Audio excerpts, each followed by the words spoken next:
小时候想做涂鸦，是因为有个叛逆的念头吧。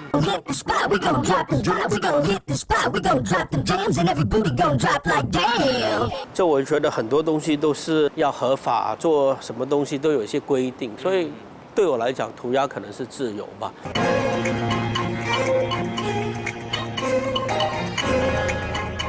而且是反对一些社会的一些东西吧，就是要有一个地下语言来说这些东西。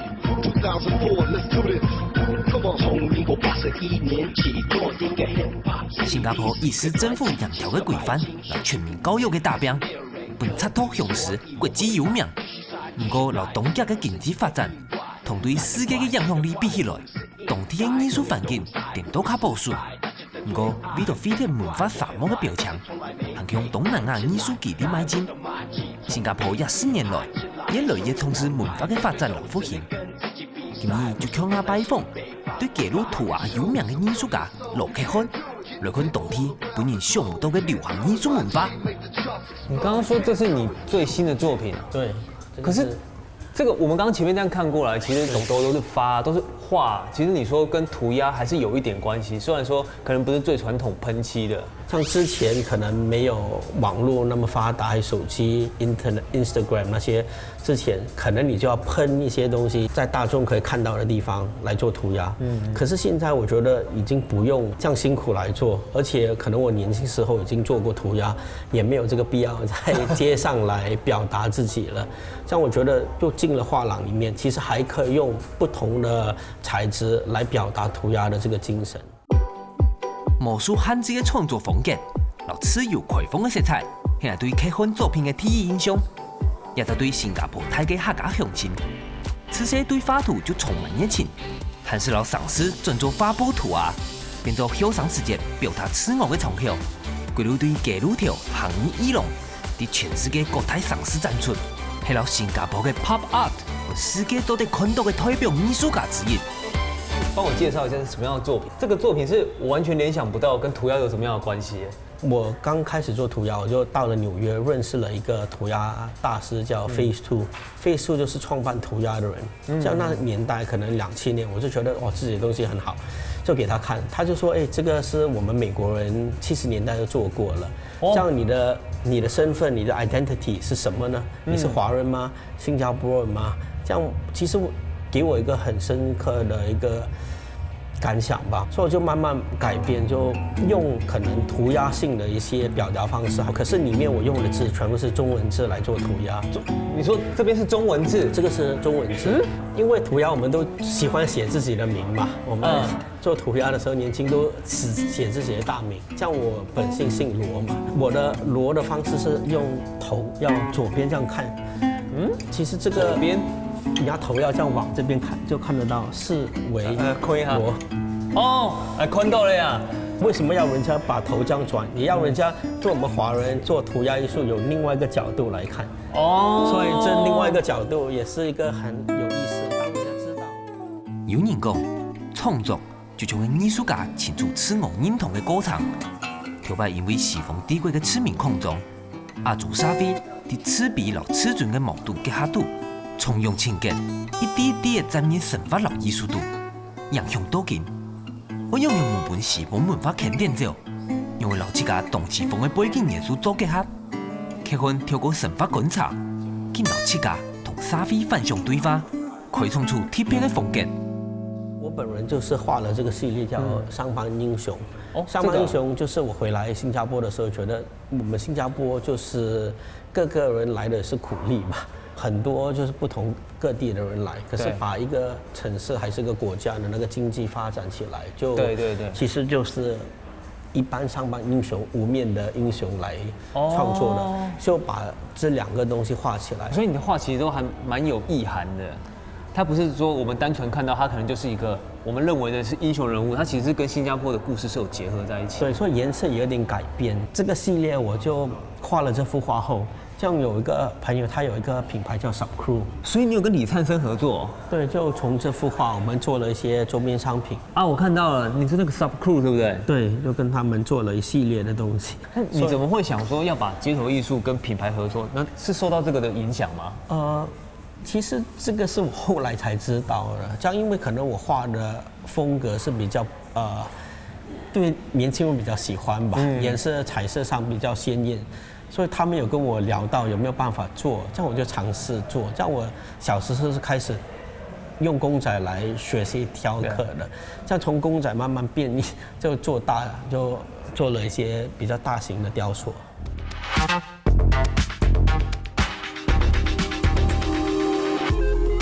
动腿设计，老街路品牌，用客观嘅创意向度，将佢老街合作。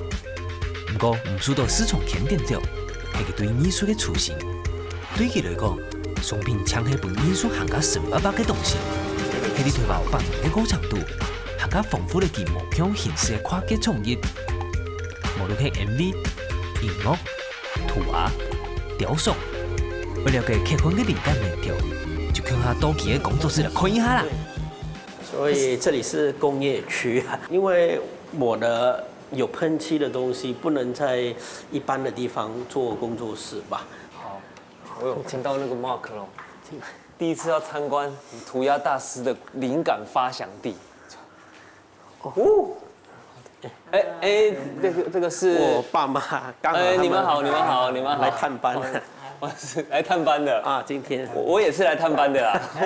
我看这作品，杰翰，你现在这些作品啊，已经不像在街头的感觉了，完全是很精致化。从2006年之后，我其实也不太会违法的做涂鸦了。像以前年轻的时候，没有可能画廊，还有没有其他资源来发泄一些东西。像我觉得涂鸦就好像毛笔画还是亚克力画，就是它也是一个传媒吧，我觉得。可是以前是用喷漆，现在就进来 studio 就用亚克力画、用油画，所以也是不同的表达方式。可是内容也是从我的灵感取出来嘛。那在新加坡这边，如果街头涂鸦的话，大概是什么样的风格？早期涂鸦风格，我们就很喜欢美国的那个涂鸦嘛。像我们早期都是违法乱画的，刚开始也是在那个新加坡叫碧山的一个滑板公园开始做涂鸦。这样后来觉得，那个有半合法半违法，就有个刺激嘛。我做涂鸦有一次晚上违法的，被警察抓到，就逃不了。可是因为他们感觉是做涂鸦的，在新加坡都是马来人，他还问我，那个马来画家跑到哪里？那个马来涂鸦师，所以你运气真的算非常好。可是因为我做涂鸦，我就不会穿到好像嘻哈垮裤啊，不会很刻意就对了。我穿是衬衫，还有裤子，还有皮靴，所以人家以为我是上班族，也不会怀疑我是。你有你天生的优势，让自己都不会被抓，可以尽情的创作。对。就像漫画度有双重身份的超级英雄，你是条喺上班族，安不也就变到涂鸦客，每次有了创意能力清楚后，不过呀，对两条管制使用的新加坡来讲，係動大條嘅事情呢。係講本人做到，唔但將條路文模，我們本人用變嘅是師傅講，對無數法嘅犯罪行為，都常常係本人認同嘅揭露藝術。雖然塗鴉很充滿爭議，不過它都係對地度。看出上是清真寺的生命力。所以我们讲了这么多涂鸦，我看到地上很多东西都是你涂鸦的工具吗？对，因为其实作画跟我以前涂鸦的东西有点关，我就会用喷漆来上色，还有一些配备就是这个喷漆的那个头，这样有些头是公的，有些是母的。啊，头还有分公母？这个就是公的冠。这个是母的冠，为什么要特别做公母之分呢？因为不同国家有不同的规格的，对。这样可能看不同的漆吧。原来都不知道漆有这么复杂。不过杰翰，你这个风格啊，其实跟街头艺术、街头涂鸦好像已经有点不太一样了。对。那这个的话是想要表达什么样的？你想要讲的话？可能因为我之前都做很多比较美式的东西，这样现在我想就研究，其实我自己的身份是什么。在不同国家展出，有些内地人，因为我住台湾住很久，个人都以为我是写我的国籍是台湾人，可是我是新加坡人，可是美国人又觉得我是中国人，所以我是觉得这个系列我就用，因为我的画风有点美式，我就用美式的画风来表达我身为一个华人那个身份吧，所以这些字就可能有点涂鸦艺术的那个灵感，取一些灵感嘛。这样可是里面写的字全部是中文字。这种是算什么样的风格？像有点漫画风的那个 pop art， pop art， 那就是 Andy Warhol 那个。对，我问一个门外汉的问题，你这样子看下去，你怎么会知道这边要黑一点，这边黑一点，这边又像这两个其实是一样橘色，可是又不同层次的？慢慢研究吧。所以画一幅画其实要蛮久的时间的，跟电脑画全部东西不一样。因为我觉得电脑画很硬，没有那个 human touch。哦，有人讲，有时候一种人的感觉，而且人画的东西是电脑取代不了的东西。为什么我会用喷漆来画？因为喷漆那个喷法，那个漆出来好像 random particle，是没有办法，人家没有办法仿的，就是每一滴每一点就是很自然的。延续等记录条纯手工的笔法风格，你都在感受客户的作品力度有一种野性的爆发力。这种特别的风格，每本佢哋 pop art 度有重用嘅 TV， 不過啲條牌從事傳統教育嘅華人沙飛度，藝術一條路，一次做唔係比一般亞為安全嘅選擇。就算此時有其他嘅才情，有幾多人敢全心發展，變做全職嘅藝術家呢？你呀，我會講客家話冇？識聽唔識講。是他们是跟我们共同发，是广东话。你们是会第几代的客家人啊？第二边？我们是第二代。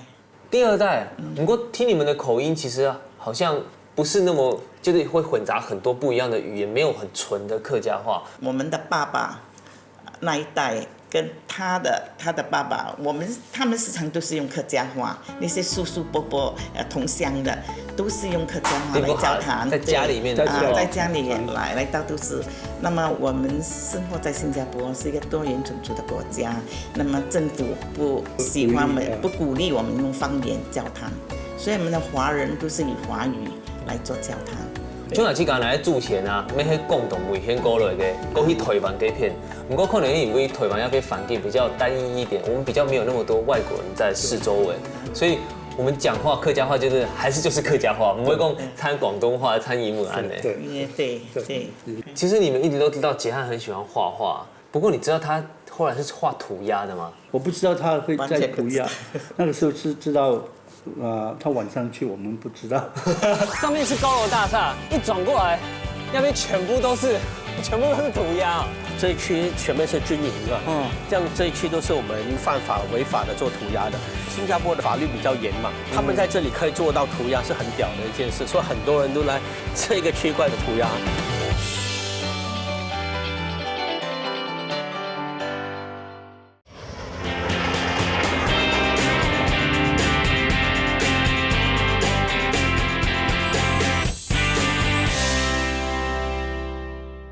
不过你知道他后来是画涂鸦的吗？我不知道他会在涂鸦，那个时候是知道，他晚上去，我们不知道。完全不知道涂鸦这回事。到后来他出名了，人家在访问的时候，我们才知道。他去到台北，去到日本涂鸦。你第一时间有吓到吗？有没有吓一跳说怎么又在做涂鸦啊？有吓到啊，因为在新加坡这个是很大一个严重的罪行。后来就提醒他，有一些国家你要去查一下，大概是美国这些比较自由的，可能可以。如果是在中国啊那些地方，你要小心公安啊，尤其是人家那些建筑物，那个是破坏公物。当然我们也是有告诉他严重性，那么慢慢他就没有涂鸦了，就开始在做他的自己的美术。杰汉是 CS 姐哦，对美术其实就还蛮有天赋，你们也是一直都还蛮支持的。不过新加坡要变算会是精英教育嘛，那会不会担心说做美术这样子，不知道以后要投入用干啥啦？杰汉他一路走来，他的学校的成绩也很好，他的成绩能够达到进入法律系的课程，那么我们也完成一个心愿。那么再加上他往艺术这方面拿到奖学金继续发展，那是爸爸的一个以前的一个梦想也给他实现了。因为爸爸以前对艺术很有兴趣，可是我们为了生活，我们还是要去专业的文凭，去找一份工作来养家。所以到结汉的时候，当他选择这个艺术为他的一个职业，那么我们认为最重要是自己想做的事情去完成去做，不会后悔了。车车对法度的热情，让严条此理的要求，本也为无偿无力，全心支持。就算是喺啲台灣，家人做無數日，唔到克服現實嘅過程，令到本結婚更加堅定嘅想法。因為廿幾年政府規劃性嘅開放記錄藝術，故所圖畫就將春天嘅貴族孫開始啲城市嘅各則各條生出來。天天落去結婚請推薦當少年啲嘅圖畫去哦。哦，前岸，没想到上面是高楼大厦，一转过来，那边全部都是涂鸦哦。这里是之前犯法的一个涂鸦区，就是在新加坡和马来西亚的火车路桥下，所以之前这一区全面是军营嘛，像这一区都是我们犯法违法的做涂鸦的。可是那个好多年前了，可是现在就政府的那个美术 Arts Council 就把它合法化，所以这一区现在的涂鸦全部是合法的。像你看，其实各国的人都来，好像那边就有些澳洲的涂鸦者啊，这些有些是印尼、泰国、马来西亚这么多国家啊。对，所以因为新加坡的法律比较严嘛，他们在这里可以做到涂鸦是很屌的一件事，所以很多人都来这个区块做合法的涂鸦。不过如果政府这样规定的话，就是它算是种半开放的状态，对，没有像以前规定的这么严格。可是你不觉得被压在这个地方创作，你自己会不会觉得说，对你们创作人来讲是种压抑？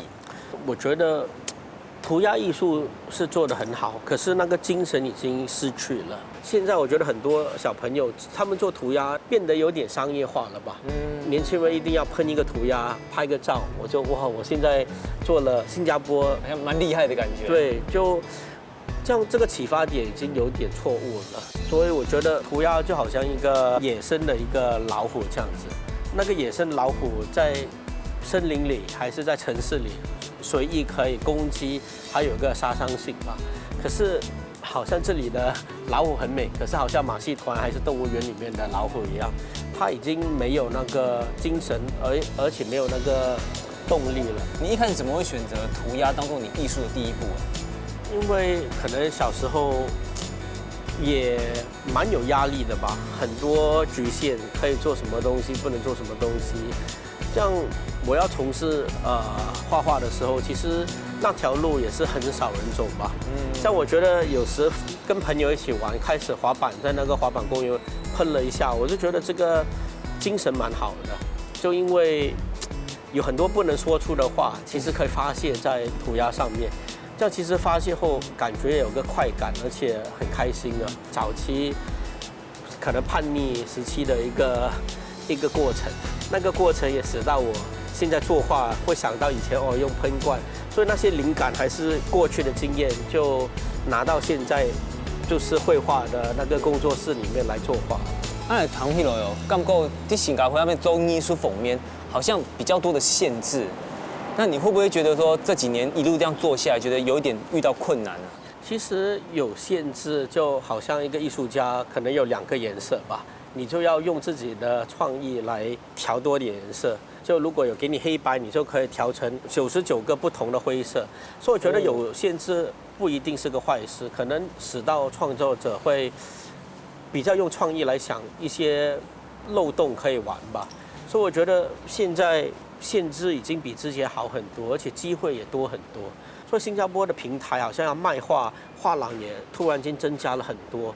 这样我一回来，我就其实有吓一跳，新加坡的艺术已经发展得蛮厉害的。所以我是觉得肯定是比之前的机会多很多了。不过你自己也有去别的地方办过展览，那新加坡这边那么保守，你会不会想说未来我再出去多看几个不一样的文化，再做创作？其实我觉得已经差不多可以吧。现在有网络，其实跟之前收到的那些 information 已经不一样了。所以我觉得在哪边创作也无所谓，最重要是专心创造一个自己的一个风格出来吧。这样我也希望年轻小朋友从事画可以继续坚持下去，因为通常刚起步路是不太好走吧。其实，在看你的展览的时候，客观讲，伫近改变嘅沙菲度，艺术家总得单枪专心创作天天，应该对神法做多面向嘅观察。因为艺术创作嘅源头，就放伫沙菲也系自家嘅问题度。透过对沙菲老石头嘅反向回馈，用艺术嘅方式传递新嘅价值老师呀。看一下，所有老艺术人们教育环境也要创用议题也嘅行通，主要地看到艺术家大变嘅身影。打破语言嘅限制，艺术未做得係改變世界嘅一條。哎，Mandy 姐，你好，来总好呢。鸦片哦，真给现在英雄党的新加坡，到处都是高楼大厦。哎呀，这边全部都是商业大厦比较多。你跟我看到鸦片没有一排 CC Vogue 呢，在运河旁边，感觉还蛮像威尼斯的。哎呀，要特别安布头东你都给吃宵夜，喝点小啤酒。安布亚的那个19应该懂有气氛哦。嘿呀，没懂耶。我讲 Mandy 姐啊，你是其实这段时间就勾勒鸦片呢。我累到按久的时间，你有没有想过现新加坡鸦片来套数哦？因为鸦片第一它穷，第二个你不会忘记母语。第三个，你可以学英文，因为那是主要语言，所以你可以衔接不同的地方。所以东影的用鸦片都在跳板，因为给一到联考会，全世界都会承认的地方。全世界都会承认。所以你在不同的阶段去衔接不同国家就很方便。也免费相信，苗栗公馆客人，当土地嘅Mandy姐，是不是就自家到新加坡做小留学生？太好到美国偷文学。对求学、就业到身家有24年嘅离岸人生，对Mandy姐来讲，新加坡就係佢嘅天衣故鄉。佢講愛認識新加坡，就絕對做唔得變過新加坡發展嘅源頭。我同講哦，一條河壩有一條歷史係冇。係啊，以前新加坡人剛開始來家下鴉片就會河岸上岸的地方。深海那邊大船接駁小船，梯不上岸的梯房，現在上岸梯房。你是講這種是因為反而係乜嘢原因來到鴉片哦？因為那時候中國正在大亂，所以他們現在那些福建沿海的地方，某條路、某番社，那各位家的就被很多人口販賣當作豬仔，就是船艙最底下。來販賣到這邊來做苦工咯。你講買過來哦？係啊，買過來很多豬仔，就像裝到豬一樣，喺邊度船對下部嘅片個人三個人四，就按你過來啊。哎哦，按吹過，其實那個過來鴉片都在做那個條路呢。就不是做裁縫，做色咧，冇辦法，就屬於洗衫褲。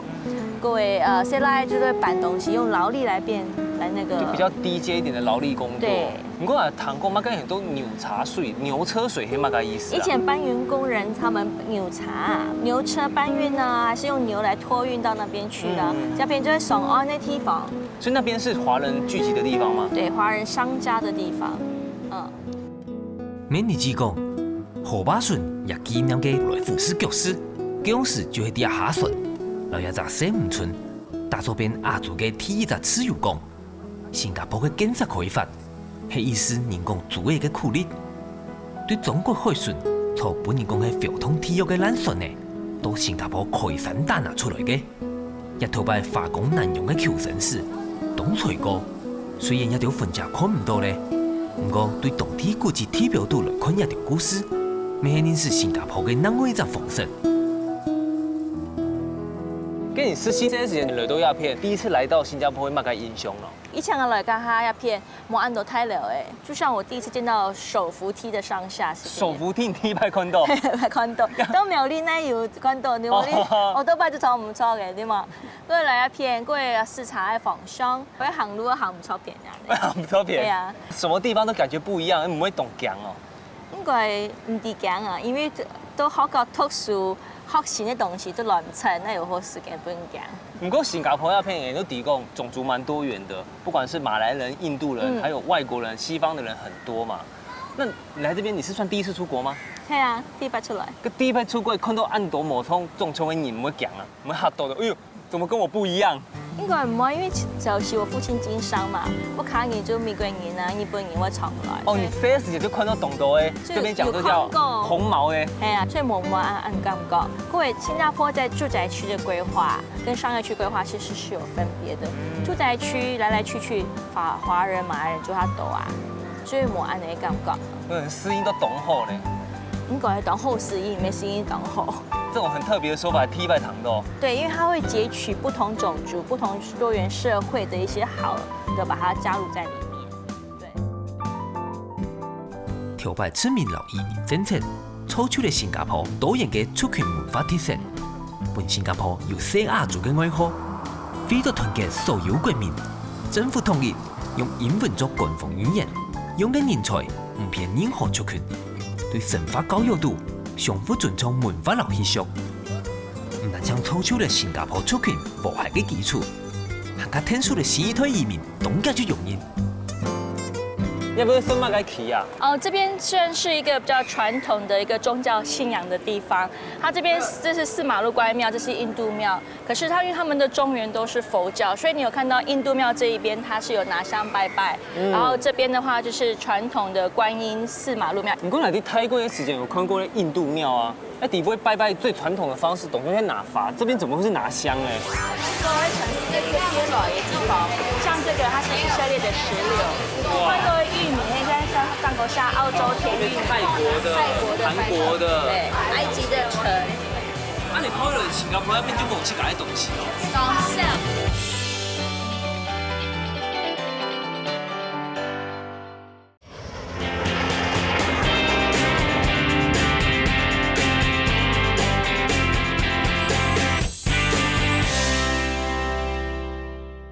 你讲来伫泰国的时间有看过印度庙啊？那底部拜拜最传统的方式，懂就在拿法，这边怎么会是拿香嘞？印度教就有一些焚香的习俗，然后因为它可能特别的灵验，现在华人多一片就拿香来拜啊。你看一下，全部拜，全部就会华人比较多。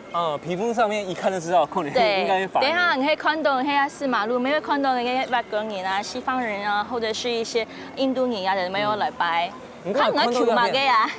要骗佛教的吧？可是怎么会佛教跟印度教按键哦？怎么这么近？新加坡按西扎，以前也的，因为种族要和谐，要控制一下。那边你会看到给法人的庙、印度人的庙，它前面都会有教堂，然后这边里面还有个回教教堂这边。你没看到给一般的法人们还拿买个法去个拜神敬神。哦，有啊，你看，真嘅呢，一边法人和印度人拿法，系啊，那边冇拿香哦。那边有拿香，不过家就当去拿一炷香拜全部，拜天公，拜给主事观音这样子。不过因为那边新加坡本来就是4大种族在一起，所以我们已经非常习惯有马来人、印度人、华人跟一般西班人那边。虽然新加坡有4股3股的华人，不过新加坡并冇本人有华人治国的感觉，因为大家族群机会平等，相互融合。华人没冇比其他族群较高的种族优越感。啲政治党係新加坡人，啲文化党係華人，係新加坡華人對自家嘅定位。大家之間做到千基本嘅人老人之間嘅尊重，是在值得人來學。我刚刚转过了看啊，有看到好像是台湾的算命跟这种摊贩，还很多哎。移民那边很多都是移民过来的，因为2代3代冇乜嘅青年對那片，加上嘅少子化，係像有啲人啊，生意嘅發燒啊，冇爽快啊，是看醫生唔會好嘅，都沒有嚟算一下，係咪看到唔好嘅東西啊？像台灣咩有啊，看到有醫生，還有眼啊，去看，佢哋沒有樣的另類的。一些傳統治療方法也會那個，像我去講，我到這邊用生意完之後，我們請馬來人，要的用草藥的方式去幫我做身體按摩，然後用傳統的一個 balloon， 它那個布出來綁。balloon 係乜嘅？一種白色的布，佢哋綁好，加一扎扎同綁起來，同樣嘅身體塑形、祛風，然後身體比較容易恢復。所以傳統嘅植被就錯。傳統嘅植被，哦，不過新加坡鴉片哦，你看到路風啊，唔但像誒算是路邊攤啊，或者計程車司機啊，還有講這是犯案世界的。我看到賣東西的都會露人家誒，因為都按路開落啊，当菜哥唔反对的。其实唔会采购，喺香港，因为老人家可能在年轻的时候冇存到钱，而一只投入来做养活自己家，这很好啊。政府在一些政策上面辅助一些中小型企业来回聘这些老人家，这样也是帮助少子化的社会。减少一些社会负担啊，所以很多老伯有没有看到，很少看到老人家都会偷东西、偷钱呀的，因为呀的还有事情做的话，也是维持老人家一个非常基本的尊严。你那边用的某这种像福利老人金啊，或是那种每个月可以让他们领的，全部都有。比如说福利老人金呢，你要有符合一些资格，家己会请个社工去看，你还可以做什么？可以做些，佢哋會請社會局同天數介紹做些，做唔得做些啊，政府就會帶定人去自己做嘅輪椅嘅一些輔助啊、工程那些，全部都會做好好。唔係講冇係有，就講有啲東西冇幫到老百姓看到聽見，因為他們就會積極去靠一些基層人員去幫忙這樣子。做這種方面，政府可能都有想到。都有想到。唔行釋放高福利國家嘅路。本政府唔會有特重嘅單條會開，即係講唔向男私人嘅非福利國家，鼓勵人民做得做就盡量做，故所刻苦打拼就變做了新加坡人嘅信仰，用以為養老、和醫療業方面提供了更好嘅社會保障。本新加坡嘅養老制度有理性、實在，兼有東西方嘅特色。這麼多的族群融合在一起，這段時間唔會吃到冇關係哦，按抖用。當時就是唯一不習慣就是他們在，因為都沒有啲公館，當到蔬菜水果，所以我就很唔慣入到，嗰日我都即刻在講新人家下，還有他上課卡，就很唔慣就坐月子的方法，一邊很像以前樣誒，叫做做講完新人誒，做唔得用裝到水，全部是用薑片煮過來坐月子，因為怕生人，然後這邊濕氣重嘛。所以這邊坐月子反而是味道很可怕的。當我生第一個孩子的時候，我請我80歲的老阿婆從苗栗過來同我做嘢。一邊做兩片方法佢冇共用啊。佢冇共用呀。一你都冇關係咧。要冇關，因為要都係這個在你最虛弱的時候，上都不可以認同人家的碳水啊的或者的方法就像我轉到苗栗不卡，我說當你只要轉頭就要做。對市場買最好的、最新鮮的豬肉，做豬肉做，本來是。我第二片的話，自家做下咩？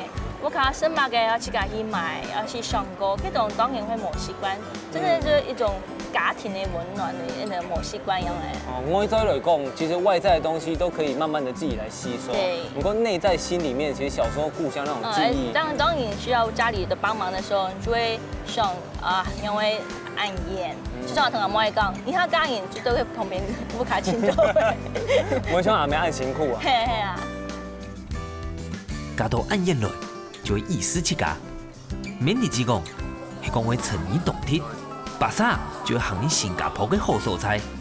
新加坡嘅傳統市場，冬天嚟做絲白沙，出嚟做對買到親切嘅食材，行開零沙、互通聯絡嘅沙搞中心，啲人生活節奏強。人老人之間嘅關係，強強嘅疏離嘅新加坡，係一種非常真實嘅親切體驗。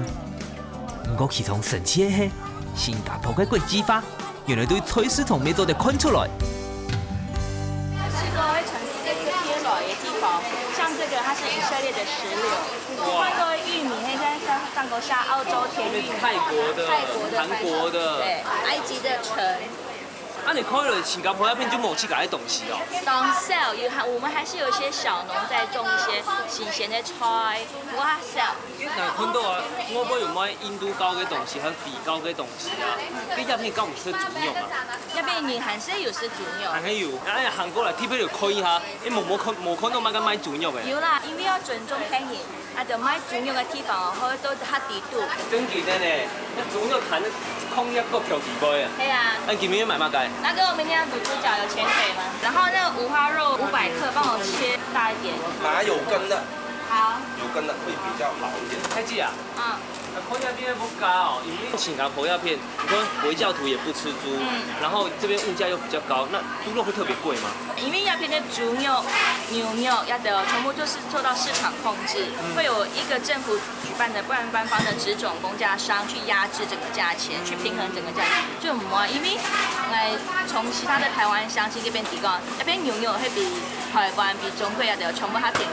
没有啊，你就奇怪啊，因为来看那经济杂志啊，说今年、去年连续2年，新加坡的物价都是全世界最高呢。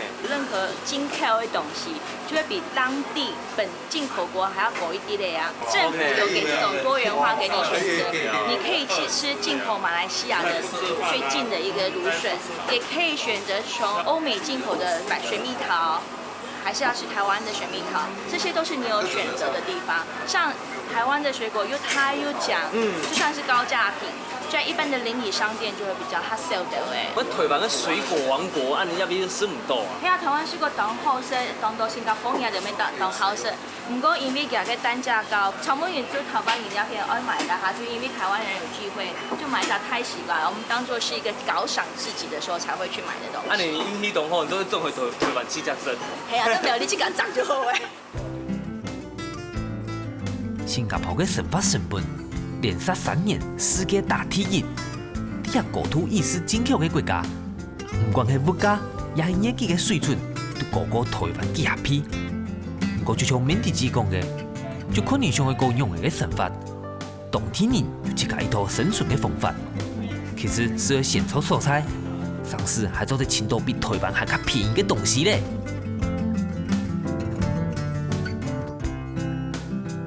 来到亚基尼了哦，看到路风就懂得像那的祖屋啊，而且是几乎是走到哪里就看得到，都在亚片新加坡亚片有几多的祖屋啊。真正有一朵猪啊，妈妈清楚。不过它的居住占有率是全新加坡人500多万的人口的85%。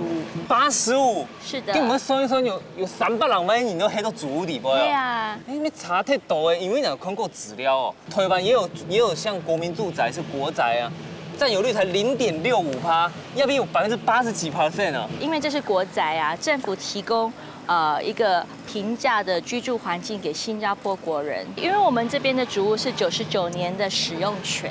99年嘛个意思，所以他们平常就是这样子晒衣服吗？对啊，因为为了要走廊通道的干净，我们在后面洗了晒了就很方便了。哎，中餐给你了。哦。哇，美女记啊！我觉得你们新加坡的祖屋真的颠覆了我那种国宅的概念。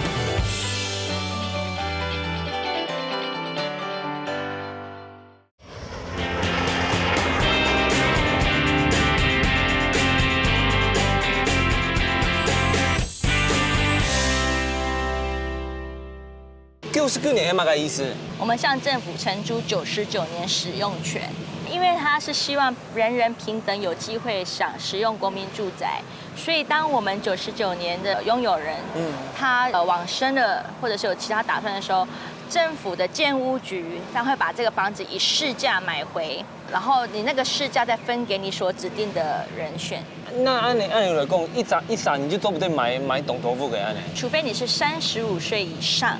才可以一个人买房子。如果不是35岁的话，你必须2个公民或者是永久居民联名才可以买，因为这个本来就是提供给你成家立业用的，而不是提供给你父传子或者是投资用的。不过这里有点比较像是居住正义吧，比泰嘎都有付给中国黑。对啊，泰嘎就有付给黑，泰嘎的机会是平等的，平等的教育，平等的住宅权。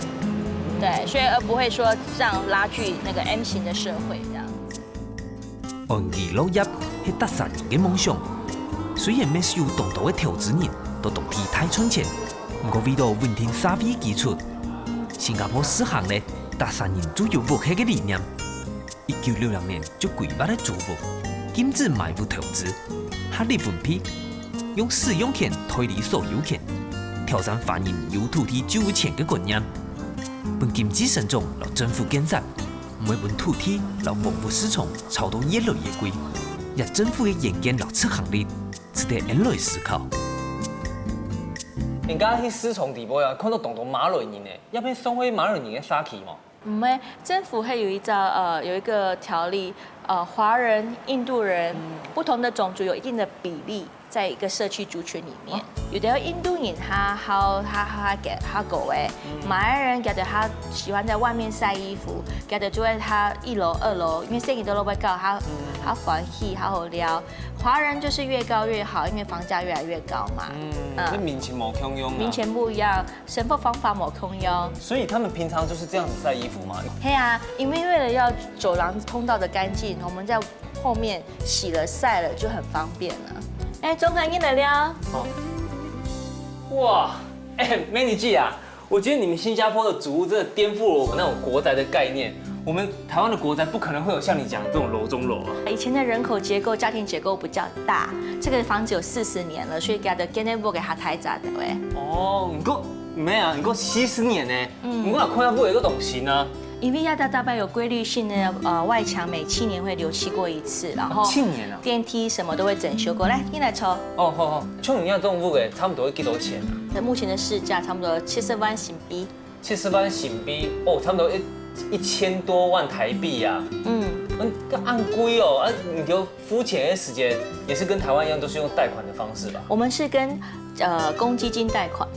公积金嘛，该？公积金就是每个工作的时候，政府会强制性的扣除你20%的薪水，拿去做公积金的一个储蓄，你可以从里面分配出来拿去缴房贷，公司也会再补16%给你。公司还要另外把你放进去，所以福利就对了。对，这个是一个政府的福利。我说告诉公，你们要在不会算1000班后嘞，那你有多少公积金可以投入进来？你有多少就可以放多少啊！像我两3亿，就某都用现钱，就全部用我们公积金在缴这个房贷。我按你躺落，真嘅唔会查嘅，按你买屋嘅动作就较冇压力的。系啊，较冇压力。这笔公积金如果冇用太买屋嘅话，就是你的养老金了咯。有变养老金？在一定的金额底下，政府以每年4%帮你成长。每年4%利息？那有暗后的事情。系啊。姑说按你的居住政策。难怪你会不太想要回台湾住了。唔係講我唔係想轉移台灣，可能當時我成家的時候，台灣的一些政策並沒有這麼透明化，我不知所措，如何把我新加坡籍的老公帶回去台灣成家立業。因為我不要你講，因為我打電話一個當地地方問過，像一些不同國籍來的、第三國家來的一些不能工作啊等等一些資訊，我們要成家立業的，怎麼可能我們剛大學畢業不工作呢？賺錢佢做唔得走條路。係啊，那外籍新郎不可以做。那時候詢問的是這樣子，其實還是有一定的依親政策，但是不透明化，跟他的文言文的敘述，讓我們不知如何去辦，所以我們選擇回來新加坡。各位生意方面，因為我的小孩在這邊可以兼顧的英文學習跟華文學習，所以而且公民免費。他書就唔是錢。像我的小孩最近在學芭蕾，學校裡面學芭蕾，1年才150塊新幣。150塊新幣，政府贊助，公民免錢。你好才藝沒做啲補助啊？係啊，那有暗號的事情。係啊，不過將在台灣，因為嘅政策跟變，各位每年嘅教育政策，我就冇辦法咁大家的轉移。因為變做較冇心情，因為生意的態就當一擺聽聽咩。係啊。在近邊嘅教育政策會影響到規則師退。對人才體育嘅新加坡來講，教育就係一種社會與經濟嘅投資，每個國家清楚嘅投資目標。